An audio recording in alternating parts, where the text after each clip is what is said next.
I left my marriage, and now I tell other women, think twice before you walk away. My name is Anita, and I want to share a story most women don't talk about, at least not loudly. I was 24 when I married Daniel. I thought I had found my forever. He wasn't the loudest guy in the room, nor the most charming, but he was steady. Safe. Loving. When he looked at me, I felt like I was the only woman in the world. Our first year together was magic. We stayed up late dreaming about our future, the house we would build, the children we would raise, the adventures we would have. I thought, this is it. This is happiness. But life, real life, crept in slowly, like a thief in the night.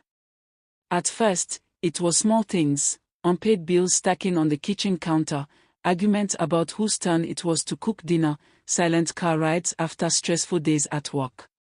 I brushed it off. Every couple fights, I told myself. Then it became harder.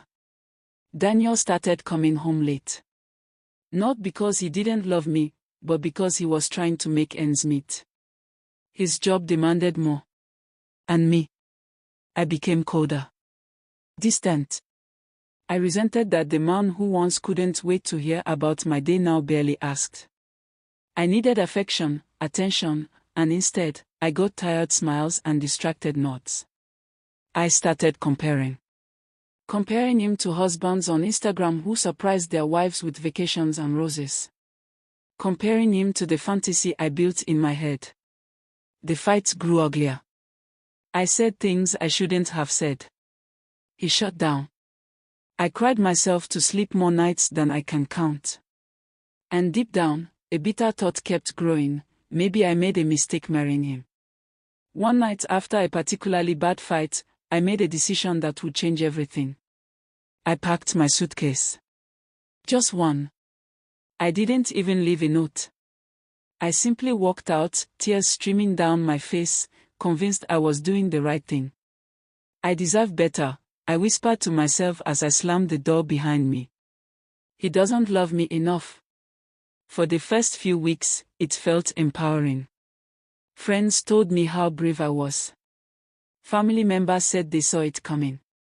Social media told me that a woman should never stay where she isn't fully appreciated. I posted smiling selfies, traveled a little, laughed loudly at parties.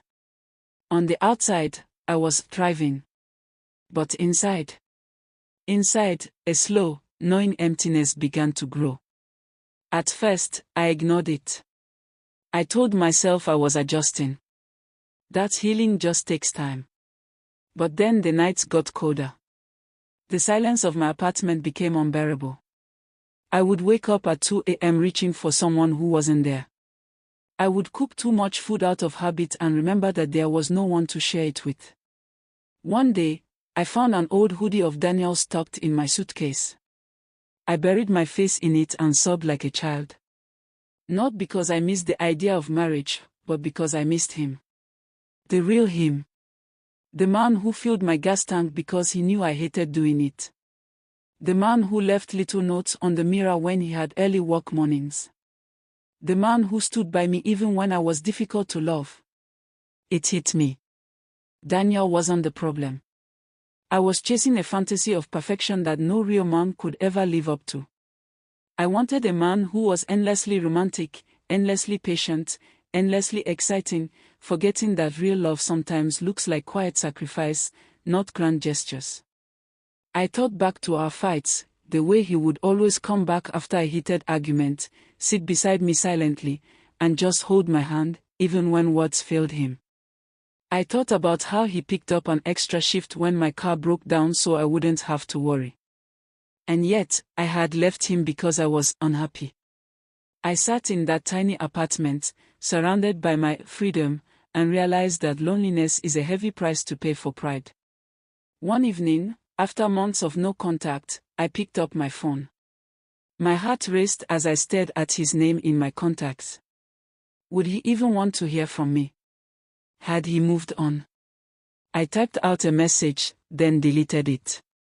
Typed it again. My hands were shaking. I'm sorry, I wrote. I see it now. I'm so sorry for walking away. I didn't understand then. I hope you're doing well. I sent it. And then I waited. Minutes felt like hours. I watched the screen like my life depended on it. Finally, a reply came. I'm glad you're okay. I hope you find the happiness you're looking for. Take care. Short.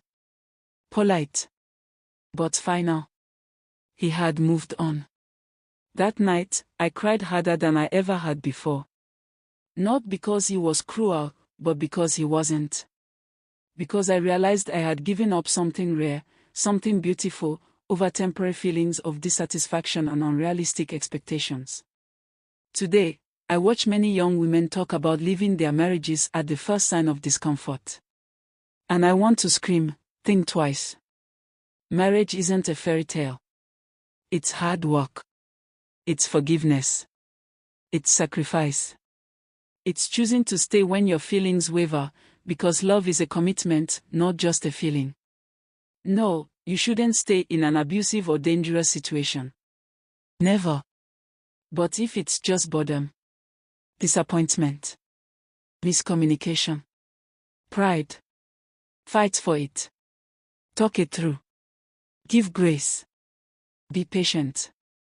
Because once you walk away, you might find that what you were searching for was standing right there beside you all along, just hidden behind the hard days. If I could go back, I would have fought for us. I would have chosen humility over pride. Listening over yelling. Patience over walking away. But all I can do now is share my story, hoping it saves someone else from making the same mistake. Marriage isn't perfect. People aren't perfect. But sometimes, the imperfect love you have is better than the perfect love you're chasing. I hope you've learned something from my story. Thanks for watching.